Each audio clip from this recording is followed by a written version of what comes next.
o'clock, we also have training with the DWP on supporting guests with their benefits. So if you are able to stay for that, that would be absolutely great. So, I mean, I feel like this slide is might feel like a little bit of an obvious one for you guys because you're volunteering for Crisis at Christmas. Obviously, you know that we're working with homeless guests who come into our centres to access support. And that means that they don't have anywhere to go.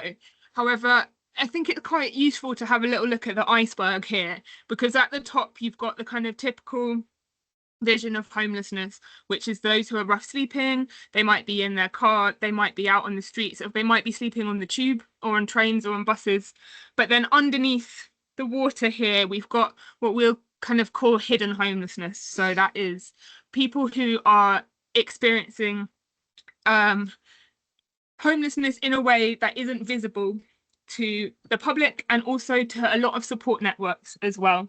So they might be staying in hostels or bed and breakfast, they might be sofa surfing, but they don't have a place of their own. And these guys aren't always found by the outreach workers, or they might have somewhere to stay, but it's not like the best environment for them. So they have a bed, but it's not a home, for example. And these guys are some of the guys that we might see presenting at the day centres, and the rough sleepers are the guys who we might see presenting at the hotels, because the hotel service is majority for rough sleepers.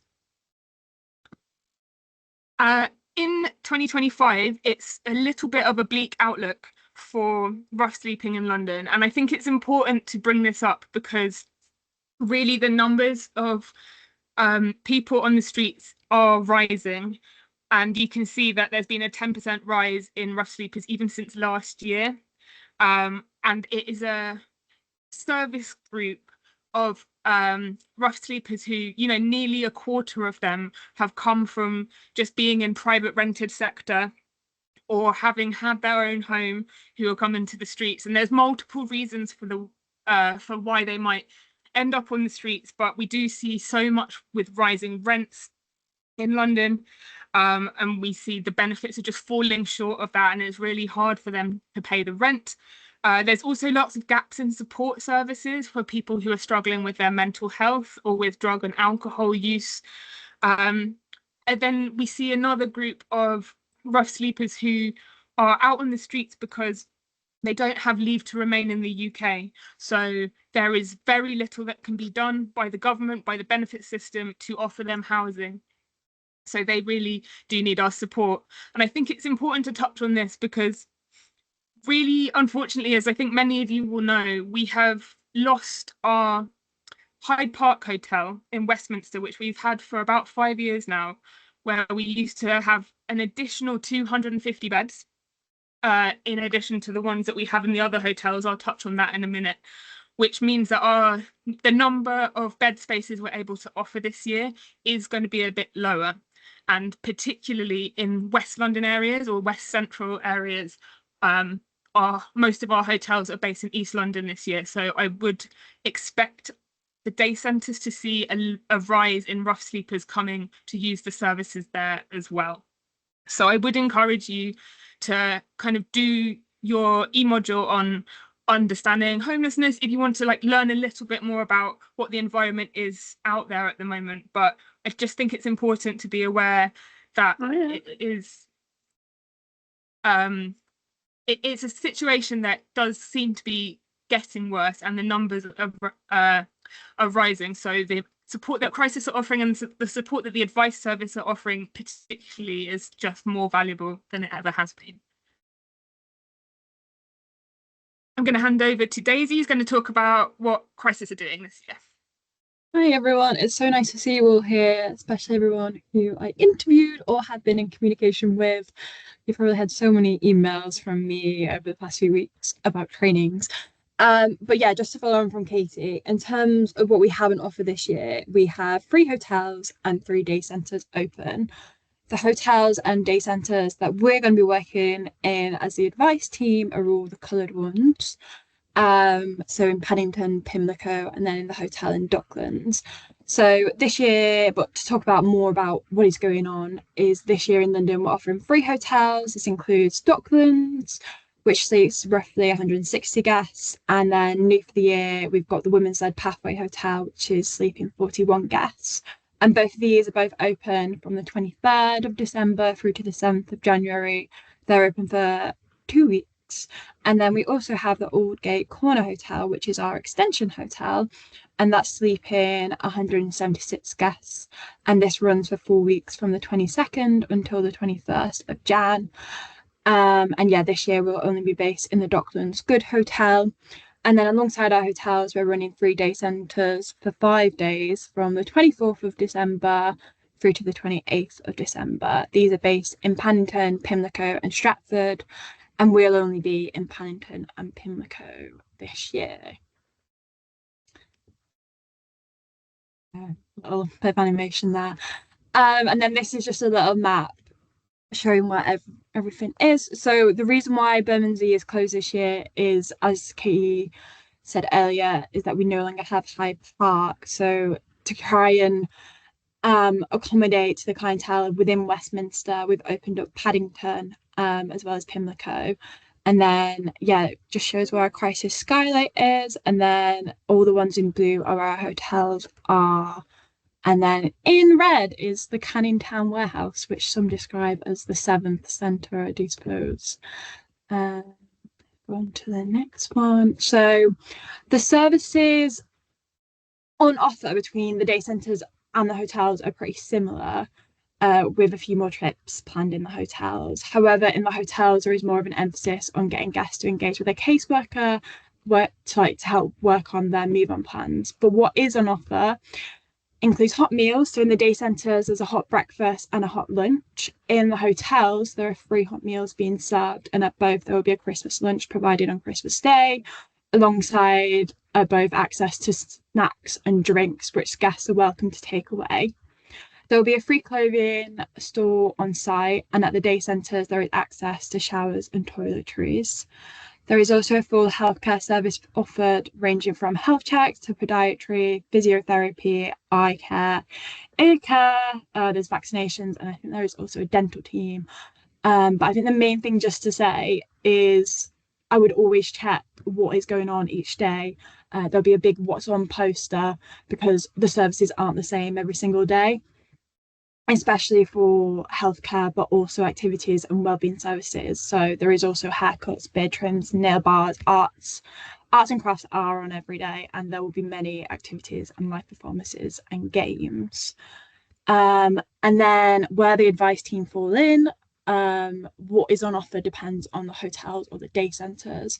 So at the day centres, there is a focus on connecting guests who drop in with ongoing support. Once the centres close, this often involves signposting to local services, providing practical help like completing forms, job applications, or universal credit claims, and helping guests understand what's available in the area. And then at hotels, so at Docklands, the advice volunteers will be supporting residents with one-off or specialist advice where qualified, helping with move-on plans, and liaising with caseworkers and local move-on support workers. I might just mute so I can hear myself in someone's background. And then alongside the volunteer support team, there will be outreach workers on hand within day centres and local move-on workers and caseworkers in hotels.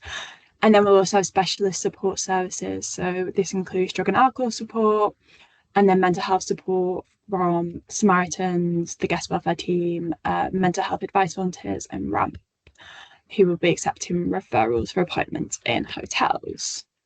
So who are our guests who will be coming in to access Crisis at Christmas?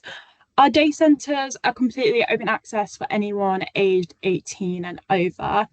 We don't ask for any personal details, and this is to try and allow for the day centres to be as accessible as possible.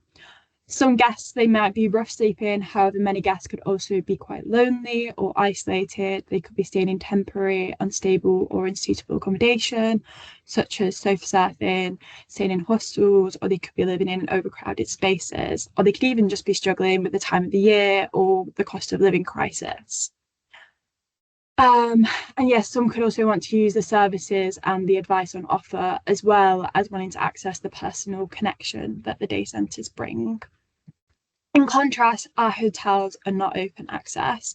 They're specifically for people who are rough sleeping, and they're referral only, with guests being referred by partners working in the homelessness sector.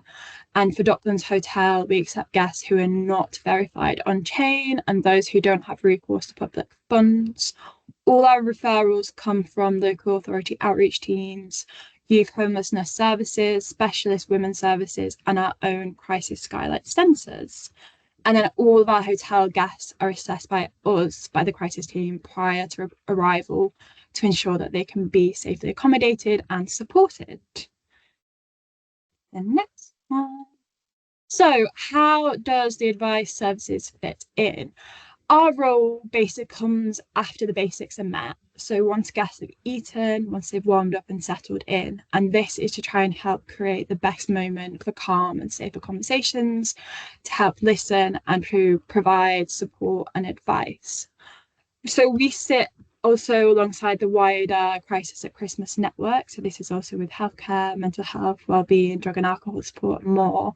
We're part of that whole ecosystem, but we offer something unique. We offer that time to listen, offering person-centered support and quite a calm space in the middle of a very busy environment. And I think it's also important to remember that guests all arrive with very different backgrounds and experiences, and that they may be overwhelmed or unsure of what it is that they need. And often the first thing they ask for isn't actually the main issue at times. So having gentle conversations can help uncover what really can be needed most for the guests and can really help make that difference. So just by providing your time and just sitting and listening, I think it's really important to remember that change and results don't take place instantly, and that the aim is really to build up positive interactions and try to make space and to listen and to support where necessary. So your role as an advice volunteer, your role is to utilise your skills and your experiences to listen, support and to guide guests towards realistic next steps in their journey out of homelessness. I've interviewed quite a few of you and you've all got different backgrounds and experiences, but you've all got so much to offer. In terms of what it might look like on the day, it could mean helping with forms, supporting an application or signposting to services on site or in the community. And you can also use Wikimess, which I will show you guys later, to help with signposting and all of these various things. You're also here to manage expectations, so be clear on what we can offer over Christmas and what we can't, and signpost or refer to other services if necessary, or signpost to outreach workers if you're in day centres, or caseworkers or local move-on workers in hotels when a guest needs support that you can't offer. Crucially, there are two things to avoid, I would say, is please don't make promises or guarantees about outcomes, about housing or long-term support. By being honest, and I think honesty is the best policy and people really value that. They just want honesty. And also don't give specialist legal advice or act beyond your training or competence. If there's something presents that's outside your knowledge, that is okay. We all don't know everything. We can't probably know everything on that day. You can signpost to the right person or to the service, or just use Wikimess to have a bit of a Google, or use Google, have a bit of a Google and find something or the right service to signpost to. So a bit about the reasons why guests come to advice. So I looked into the data last year at the Pimlico Day Centre, and basically the main areas where guests sought advice on were in housing, in benefit support, mental health support, immigration, and employment and education.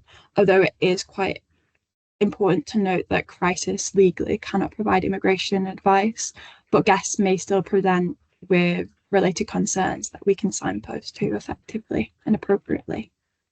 So the next slide is Katie. Katie is with us. So Thank you. I also realised I didn't introduce myself. I absolutely just launched in, so hi, I'm Katie. um, yeah, I think that um, I'm going to talk through a little bit around what a typical advice appointment might entail. I know a lot of you have backgrounds working in advice services, that's why we've recruited you into this. What I would say about Crisis at Christmas that differs from other services that you might have worked in is that because we're volunteers and we're not working to a clock, so we are there to give the guests the time that they need to really kind of express what it is that is bothering them. So obviously you've got the start, which is greeting them, building a rapport, helping them to feel comfortable. And then I put understanding the issue because I think, sometimes a guest will come to the advice service because they know exactly what they need help and support with, and they'll turn up and they'll say, oh, please, can you help me, apply for some benefits, or I need help with my housing, something like that. But often the first might not be the underlying issue. So I would say that, do you give guests the time to express what they want and what they need, and help them to explore and get to the root of why they're seeing the advice team? And I would say that sometimes guests will come to advice because they don't quite know what they need yet, and that might be something that you guys can offer as advice professionals or those with an advice background, but it might be something that is on offer from other services in the centre as well. So we have healthcare teams, we have a brilliant guest welfare team. Whoever guest is feeling distressed or lonely, or just wants to have a chat with someone without any kind of focal point or resolution at the end, they just need some company, they need to offload, then perhaps signposting to the guest welfare team is the next best step. So do take the time to kind of understand where the guests are coming from, and where you're able to support, please do so and advise within your competencies, but also just be aware of not only the other services going on in the centres, but also the strengths of your colleagues in the advice service as well. We've got people from a whole range of backgrounds, and in the morning the advice managers will encourage you to share what your background is in, and I think that information is also on Wikimus, which is our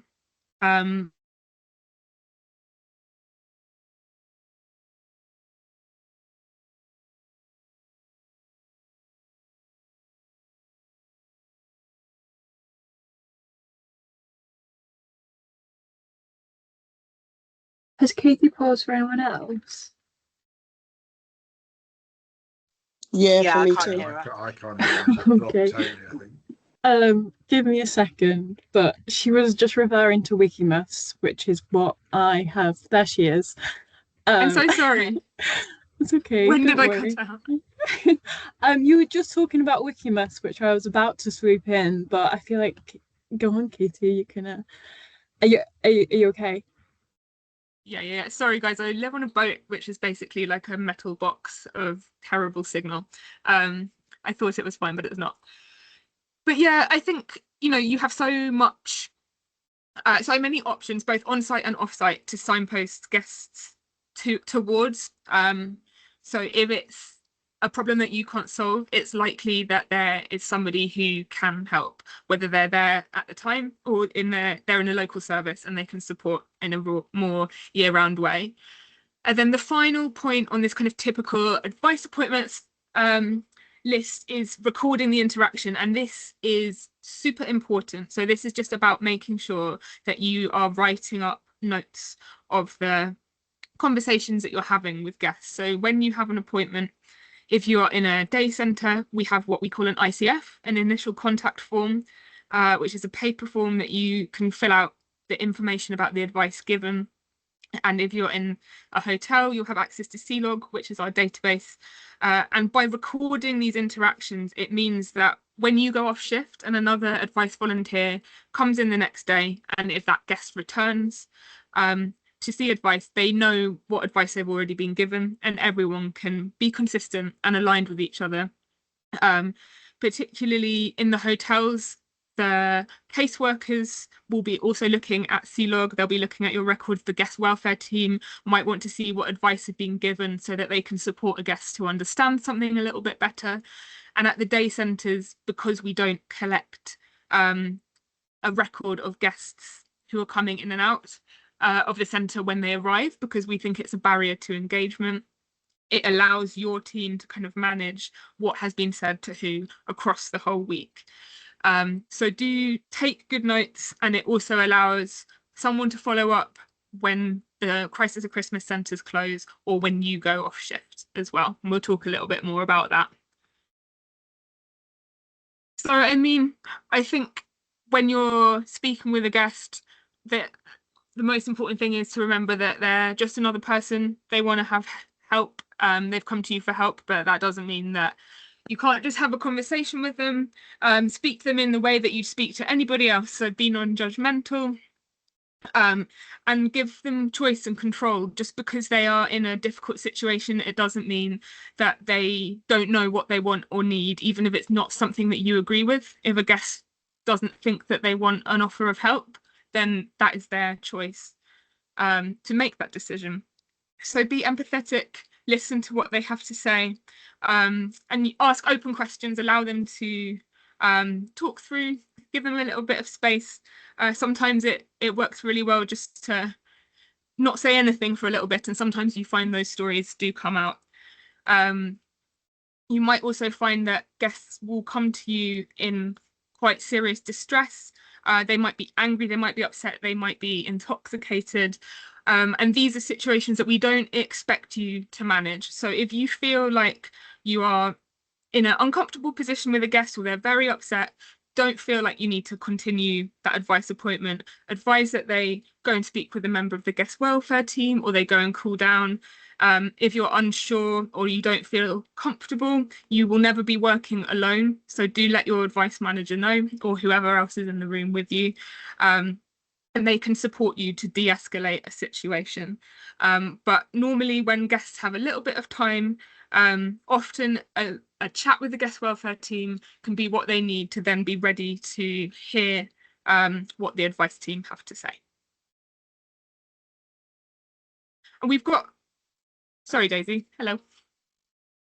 Sorry, my fire alarm went off, so I wasn't able to. Did you mention about mental health advice volunteers as well as a resource?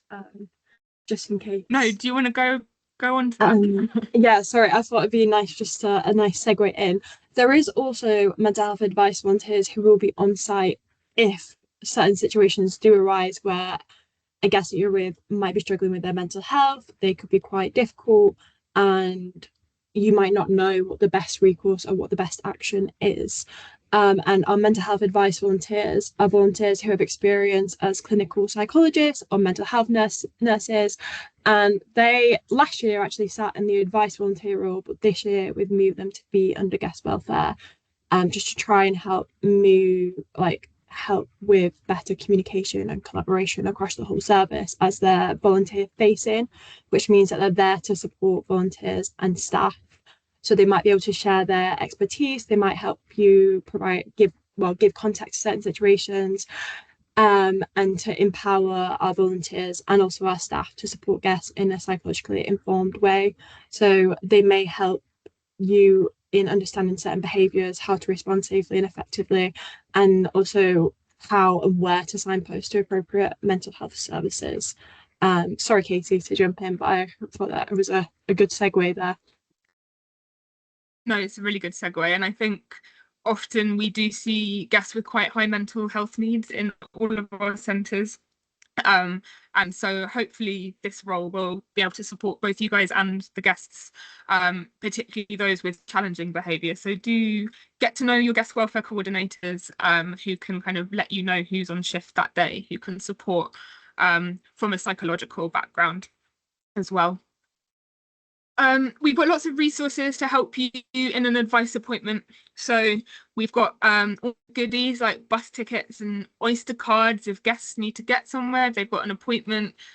Please don't just hand them out for jollies, however tempting it may be. But if guests need to attend an appointment somewhere, absolutely do support them with their transport.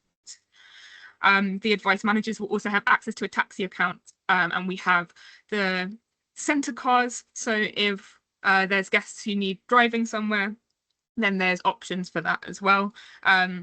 So if someone needs to get somewhere quickly and a car is more appropriate than public transport, or public transport is a bit of a barrier to engagement, do speak with the advice manager and they can kind of make a call on whether that's the right thing to do. We have SIM cards, which have like 6 months of unlimited data, phones and texts on them, which is quite good for guests who are struggling to kind of be in touch with people. We've got food bank vouchers, again, that will support particularly those guests at the day centres after we close. So that might be something you want to look at handing out towards the end of the day centre window. So 27th, 28th of December, when our day centres are closing down, they might want to access more food elsewhere. And there's an IT cafe on site at every centre, so guests can kind of look things up themselves, or you can sit with them while they make an application, fill in forms, etc. As far as you guys are concerned, you will all have an advice office with a laptop each for the day, and there'll be landlines in there and mobiles that you can use as well to make any calls. And Daisy's going to talk a little bit more about Wikimus later, but that is an amazing resource full of lots of different services, information about the centre, kind of everything you need to know. At the top there, I've got Chain and C-Log. If you're at day centre, you might find yourself using Chain. I know there's some training coming up for that, but Chain is a London-wide database of people who are rough sleeping. So if you do have someone who's presenting and saying that they are rough sleeping, you can look them up on Chain and find out a little bit more about their case history and also who they're currently working with, and you might be able to get in touch with their support worker. At the hotels, we also have C-Log, which is our database of everyone in the hotels, and you'll be able to read information that they've provided to us at the point of referral. So a little bit more background about their support needs, and again, the casework that has already been done for them. Just to touch again on what we were talking about when I was talking about de-escalating the situation, and obviously we have really valuable support from our mental health advice volunteers and our guest welfare teams, but sometimes you might be in a situation where a guest is not behaving badly, but they are just disclosing something that is perhaps alarming or distressing to you. So if you think that you are speaking to a guest who is being abused or exploited, please do make sure that you are letting your advice manager know, and they in turn will let the crisis staff team know, because what we will do, if you're at a day centre, you'll have outreach workers who are paid crisis staff. If you're at a hotel, there'll be crisis staff on site as well, and they can make a decision about whether we need to raise a safeguarding alert for that guest. So please do make sure you're escalating concerns about any guests who are saying things that are worrying or concerning to you. And also make sure that if you have had a really difficult conversation with a guest, you are making time for yourself to step away, take a break and process that information too. So tell your advice manager, they will check in on you, they will make sure that you have a break and some time away. And of course, we've got the volunteer assistance programme for anyone who needs a little bit of extra support. And I'm going to go and talk a little bit about some of the guests that might fall into this category of safeguarding in a minute, but my main advice is, if you're not sure if they fall into a category of being abused or exploited, just escalate it and someone else can make that decision for you, because it will always end up with a member of crisis staff who can make that decision.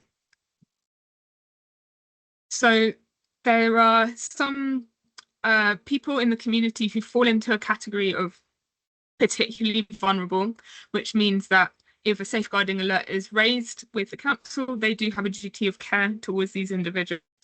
I put a list here. If you have anyone coming into the centre who's pregnant or sleeping, rough sleeping with their children or a minor, we don't have under 18s in the centre, but you might hear that they are rough sleeping with a child or a minor, or anyone who you are concerned about experiencing abuse, as we've said, a disability or health condition, then these people fall into what we call priority need, which means that the council has a greater duty of care towards them because they are additionally vulnerable on the streets. So we can make a decision about escalating that to the right people to make sure that emergency accommodation is perhaps provided more quickly than it would be otherwise.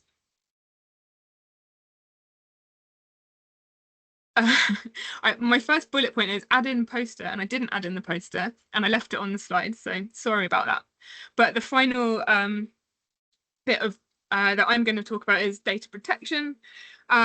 Please do just be aware that you're going to be working with a lot of guest data. They're going to not only be disclosing their personal life stories, you're also going to know their names, their dates of birth, their life history. So do just be respectful and conscious of that, and make sure that you're not writing things down on bits of paper that are left lying around for anyone to find. Keep your records, but also save them in the right place. If they're on paper, put them in a locked box or shred them if you're finished with them. And do also just make the guests aware that although you will do your best to keep their conversation confidential, if they do disclose anything that is concerning or alarming to you, then you may have to tell someone else, because that will allow us to offer better support. So use your initial contact forms at day centres or C-Log at hotels to record the information, and please, please, please don't print off too much stuff and leave it lying around. That is my one wish for this Christmas. We also have some very funky little laptop screens. So if you're working out in like the centre, perhaps in the foyer or in a mixed communal area, you can put these screens over your laptop. If you've got guest data on there and no one can really see it over your shoulder, you can only see it if you're sitting directly opposite the screen. So if you are working out and about on the floor, we'll make sure you have those as well. Back to Daisy. Hello. So you've all been sent a login for your Crisis.Christmas account. You don't have to worry just yet. You don't have to do anything with them if you have been receiving these emails. These are for when you are on shift. And I think the main things just to be aware of is always send emails regarding guests at Crisis from your Crisis email. Please don't use your personal email. And I think for the day center, people who are volunteering at our day centres, you will have access to Chain. So all of your access will be via your Crisis.Christmas account. And then a few other bits, use Teams to chat with your fellow volunteers and ask questions from our team too. And when you log into your Advice laptop, open Chrome and log into Teams using your Crisis.Christmas credentials. And then from there, you can explore the bookmarked links without having to enter your login details again. But yeah, the Crisis.Christmas just helps you gain access to everything. And also, I think it protects your privacy. And yeah, always use Teams to chat, just to protect your privacy, not just from guests, but also from other volunteers. And then onto our Wikimus tour, which will be, I think, a whistle stop tour.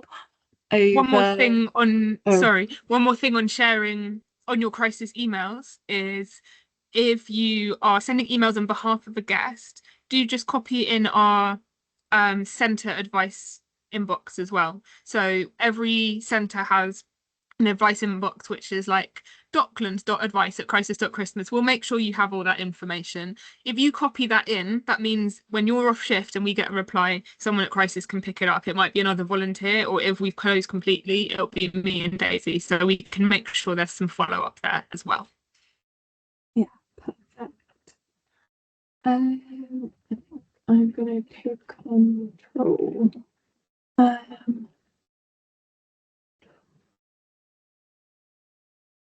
I'm just going to stop presenting for a second, and I share my screen. Sorry guys, bear with me a second. I seem to have so many tabs open. Right, here we are. We are into Wikimus. So I've updated it a bit this year. There are 3 main platforms, for you to use. So we've got on-site support and schedules, which is everything in terms of having a look at the rota, who is who, and what is on and available throughout the whole time of Crisis at Christmas. Then we've also got the advice manual, which is basically kind of step by steps on providing advice, but also say making referrals, filling out applications and forms, and also using to help find certain signposting. And then we've also got info for advice and managers. So let's take a deep dive in. Yeah, so basically you can navigate using the left hand navigation over here, and if you just scroll down from the top, I don't know how much access you guys will have, but I don't think you have that much, to advice, and then you can click on site, and then it should take you to the top. And then I've got this nice display of contents. So we've got who's who, the advice schedules, drug and alcohol support that's on site, a bit about employment, immigration advice, mental health, and on-site support and schedules. So if you go to who's who, we've got a bit of a table and a bit of a structure here to see who are all the different people. Advice and casework team, so you can just find out a bit more about the volunteer advice. So this is just basically a summary of everyone's different roles who may be on site. And then if you want to find out who's on schedule with you, or just to remind yourself without going into MCV, you can click onto the various different centres and have a look. So it shows who are the volunteers, the advice manager, the advice volunteers, but then it also showcases the external support. So we've got a dog and refuge and pet support hub that's coming called Mayhew. Turning Point are coming to Paddington, and they're a dog and alcohol support, but you can scroll through all the various different centres based on where you will be. And then if we just scroll down, it just shows the rest of the support that will be on site. So like drug and alcohol. So we've got Change Grow Live, Newham, Reset, Change Grow Live, and Turning Point, who will be at various different centres throughout the time. It's very long. And then, yeah, just a bit about employment. Unfortunately, we don't have the crisis employment team this year on site, but it does show about where you can signpost guest who for employment. And then a bit on mental health. So this will take you through to the mental health portal, and it'll also show who the various different volunteers are. So Samaritans will be on site about the mental health advice volunteers. We'll also have RAMP. So if you're volunteering at Docklands, advice volunteers can make referrals to RAMP, and RAMP will come in to it's not just based in Docklands, it's also based in Aldgate, into the hotel, based on needs and necessity. Just going back on, and then yeah, it's just got, and that's the last one. And then if we go on to advice manual, so this is everything that I've been sorting out. So this is basically a one-stop guide to everything that you could possibly, hopefully possibly will need access to, just to refresh on, or if you don't know much about, it'll be great for you. So one of the main things I actually wanted to make you all aware of was how to print a page. So if you have a look in the top right hand corner onto the three dots, you can then go down to print and export, and then just print, and you'll be able to print out if you were in need of any of the resources that were on here. Rachel's cheat sheets are available again for everyone who doesn't know what Rachel's cheat sheets are. They basically cover common issues that people come to the advice service for. So I think it includes housing, various signposting, how to make benefit applications. Those are useful resources. And then this was something else that I'd found this year. So our Atlas maps, and it's a really interesting interactive resource. And it basically, you can have, I'll show you it actually, if you can see it.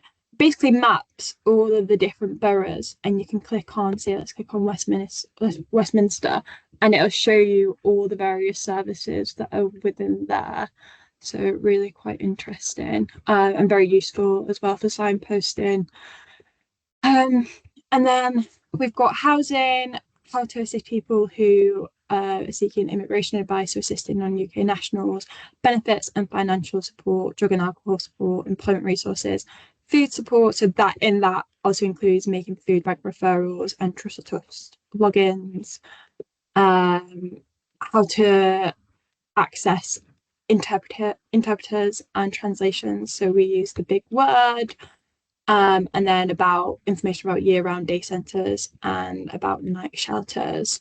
A little bit about housing just before we move on is that if a guest is sleeping rough or at risk, I think one of the main things just to make you aware of is to speak with an on-site caseworker or outreach worker, and that they can contact the local outreach team or make referrals. And also just to note that a referral does not guarantee accommodation. Please do not guarantee accommodation to people. And yeah, if you're concerned about someone and if they are sleeping rough, if an outreach worker says that you can contact StreetLink, then there is information on here on how to make a StreetLink referral, or if they say to contact the local authority. Although over Christmas, councils have limited hours, so focus on StreetLink referrals. There is also information on how to do that here. And then also I've got various resources on housing support signposted in here, assisting non-UK nationals. Whilst crisis is not OISC registered, crisis is not OISC registered, so that means that volunteers cannot provide immigration advice under any circumstances. But you can help create a UKVI account or set up an e-visa, as this is not classified as regulated immigration advice. So there's various bits on how to do that in here. And yeah, I really implore you all to use Wikimeet and just to take a bit of a nosy around, especially with anything that you might help benefit you guys with. Yeah, I'm going to stop sharing that now. Now we can move on.